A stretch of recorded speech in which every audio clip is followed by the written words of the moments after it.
যে আচরণবিধি আছে আমাদের প্রধান নির্বাচন কমিশনার আমাদেরকে যা দিয়েছেন, ইনশাআল্লাহ আমরা শতভাগ তা মেনে চলার চেষ্টা করছি।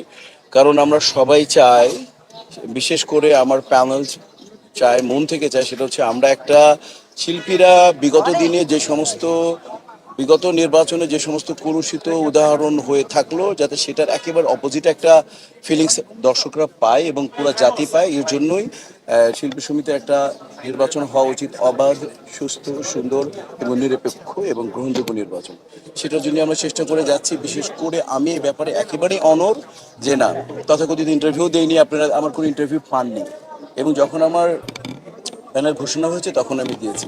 আর প্রস্তুতি ইনশাআল্লাহ বলতে পারেন যে 80 to 90% প্রস্তুতি নিয়েছি, যতটুকু বিগত দিনের যে এক্সপিরিয়েন্স আছে সেই জায়গা থেকে নিয়েছি। আর যেহেতু অপরপক্ষ বলছি না, সেই জন্য মানে কাজেই আর কি তাদেরকে বিতশ্রুত করে কোনো কথা বলার আমার একেবারেই বারণ, যে কোনো অন্য প্যানেলকে নিয়ে কোনো কথা বলা যাবে না। ইভেন তো তারা বললেও আমরা ইনশাল্লাহ কেউ বলবো না। তো ওই জায়গা থেকে ওই প্যানেলের প্রতি রইল আমার শুভকামনা। আমি মন থেকেই জানে আমার শুভকামনা। আর আমরা 19 তারিখ 6টার পরে আমরা সবাই এক। এই জন্য আমি স্লোগানটাই রচনা করেছি এভাবেই, আমরা সবাই এক, জাগ্রত হোক বিবেক। বাস দ্যাটস অল। কারণ আপনার বিবেক যদি জাগ্রত থাকে, তাহলে আপনি বুঝতে পারবেন কোনটা ভালো, কোনটা মন্দ, কোনটা করা উচিত, কোনটা করা উচিত না, কোনটা ন্যায়, কোনটা অন্যায়। ঠিক এই সমস্ত মিলিয়েই আমাদের এই টিমটা করা হয়েছে। যে আমাদের দেখেন ম্যাক্সিমাম সিনিয়র্সরা আছেন এখানে। দীপজোর সাহেব আছেন, ডুবেল সাহেব আছেন, মিশা সদর সাহেব আছেন, তারপরে রোজিনা আপু আছেন, আলিরাজ ভাই আছেন, সুচরিতা ম্যাম আছেন, সুব্রত ভাইয়া আছেন, তারপরে আরমান সাহেব আছেন, জাকি আলমগীর সাহেব আছেন, ইয়াংদের মধ্যে জয় চৌধুরী, রত্না, শাহনুরা আছেন। তো আমি চেষ্টা করেছি যে আলেকজান্ডার বো, হ্যাঁ, এই প্যানেলটা একটা বিরাট। কারণ আমরা যারা স্পোর্টসম্যান বা যারা এখানে আমার মনে হয় বিট করে, তারাও বলতে পারবে যে যে মোহামেডান টিম খুব ভালো হয়েছে, আবহানী খুব ভালো হয়েছে।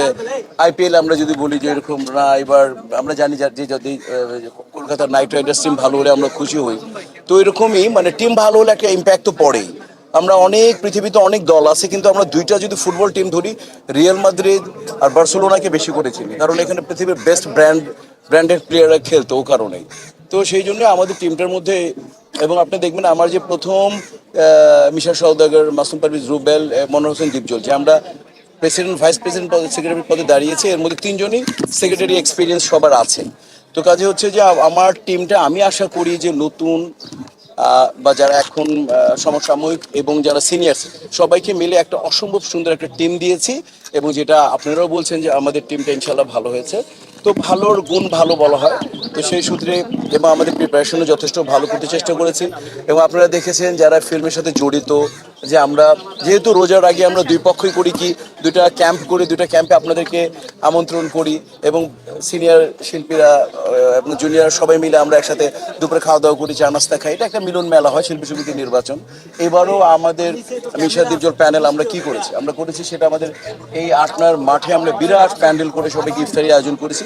এবং সেটা মোটামুটি ওপেনই ছিল, শিল্পীদের সাথে সবাই এসছে, সাংবাদিক ভাই থেকে আরম্ভ করে অপোনেন্ট যে কেউ আর এসছে, টেকনিশিয়ান সবাই এসছে। 1 মাস ব্যাপী আমরা ইফতার করিয়েছি পুরো রোজায়।